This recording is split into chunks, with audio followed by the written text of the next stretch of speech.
Hi everybody and welcome to Cut the Kibble. I'm Paula and this is Miss Bella. Did I startle you? My 11-year-old Bichon. And today I'm going to be doing a recipe with turkey and another recipe with eggs. And I'll break them up so you won't see them both at the same time. I'm kind of annoyed because I think you know that I like cooking but I don't like cleaning up. Who likes cleaning up?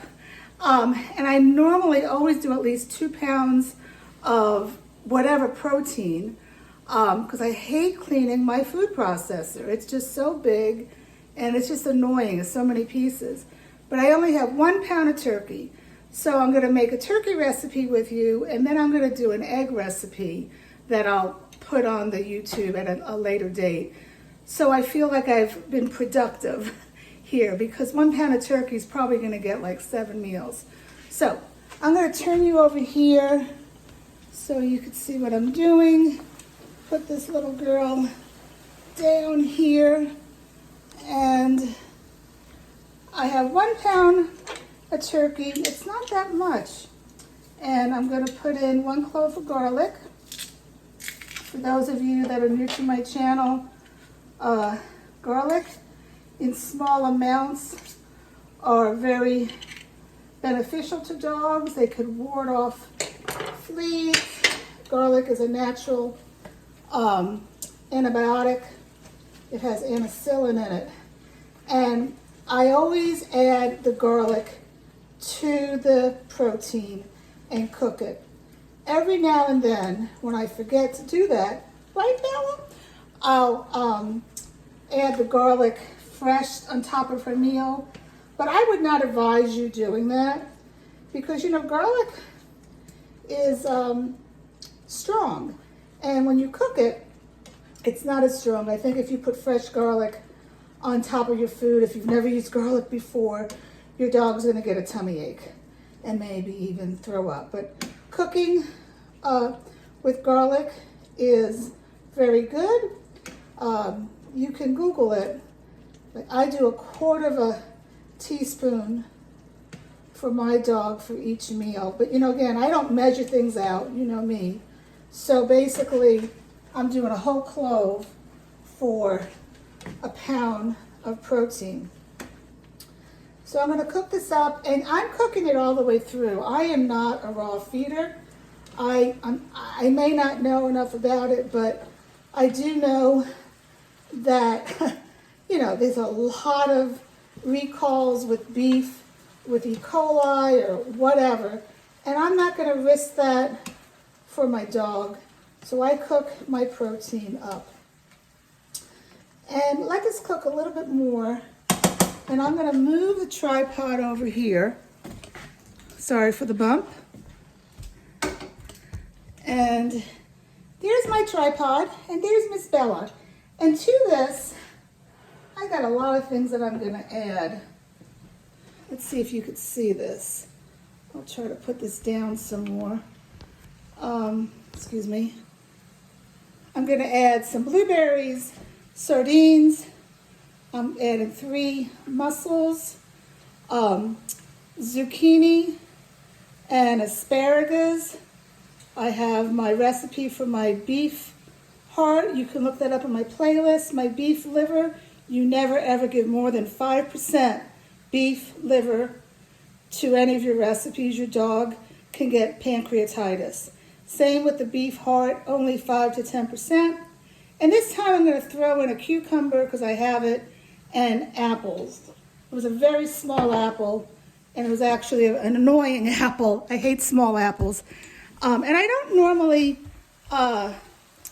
do apples in the dog's food. I always do blueberries because blueberries are high in antioxidants. There's several things that I always do. Blueberries, sardines are the main 2 things that I always do. Okay, so this is basically done. All right. And if you notice, I use a really big pan here because I'm going to cook my 12 eggs and I'm going to use the same pan. So I only have 1 pan that I have to clean. Again, I don't like cleanup. It's just not me. All right, so we're back over here. And I did shut that off, didn't I? Yeah. And I'm going to go ahead and find my knife. Here we go. And these are really tender cucumbers. I'm going to keep the skin on because they're little baby cucumbers. And I'm probably not going to add all of it. Just that much. And I'm going to dump everything else in. This is my sweet potato. This is the only high starchy food that I'm adding to her meal because high starchy foods, including grains and mostly grains, turn to sugar. And why is that bad? It's especially bad if you have an older dog, and Bella is 11 years old, that it can cause inflammation, and inflammation causes joint pain, which, don't eat that, Bella. She almost got that muscle, which is arthritis.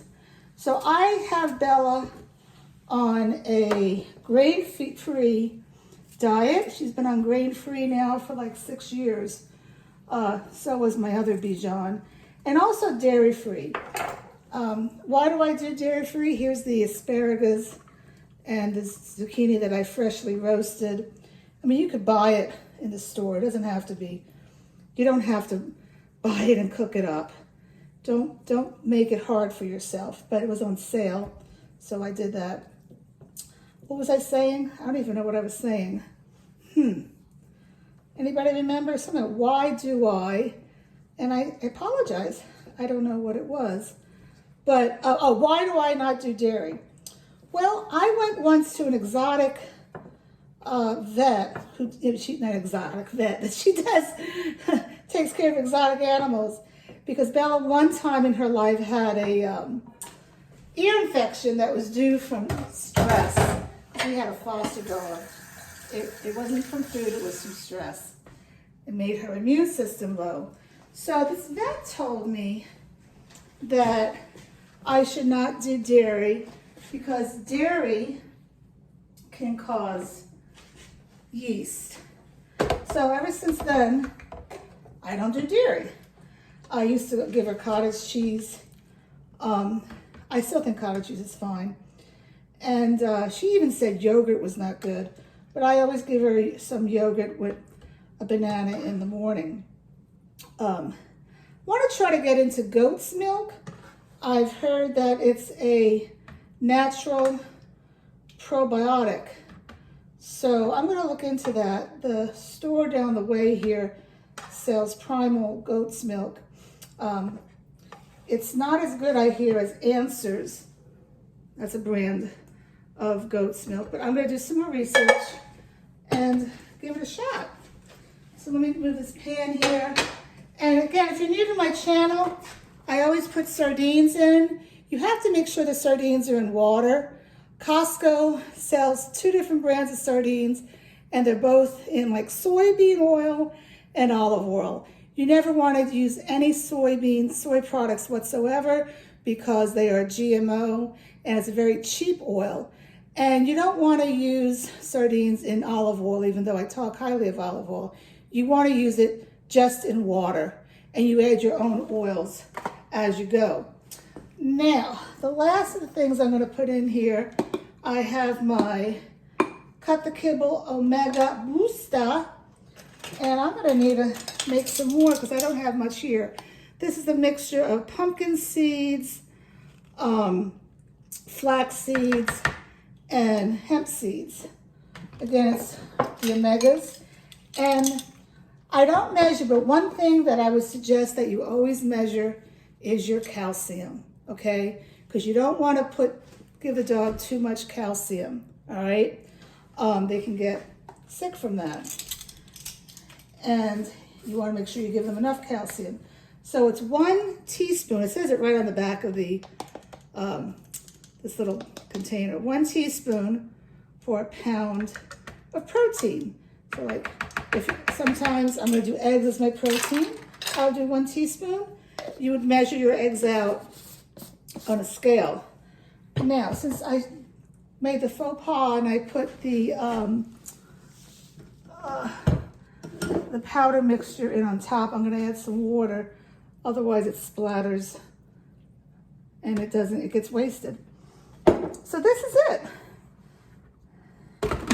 And did I say that I cooked with coconut oil in the food? I am gonna add a little bit of olive oil to this as we mix. I use extra virgin olive oil. So I'll put this on. Just a little. Okay. And if you forget to do the oil, you could always add that as a topper on the food. That's really nice for the dogs as well. So that was really easy. All I'm gonna do now is measure it out on my scale. She gets a half a cup twice a day. I give her an egg meal in the morning. Basically, it's just eggs with all this other stuff, no meat. And then at night, I rotate my proteins between turkey and beef. And on Fridays, because she's a practicing Catholic, I don't know why you are, because I'm not anymore, she gets her salmon. That's just my way of remembering Friday's fish day. I only give her salmon once a week because salmon is a very rich food and I don't want my dogs to get pancreatitis. My other dog got it once. It was my fault many years ago. I've been cooking for 11 years and it was probably, 9 years ago I didn't do my research, but I'm smart now. And that's why I always say the liver, only 5% should be in the recipe. So that's it. I'm just gonna pre-measure this out and flash freeze and mark it. I always mark it with a date and put it in the freezer. So I hope that you are eating healthy. I hope your pup's eating healthy and staying safe. All right, take care.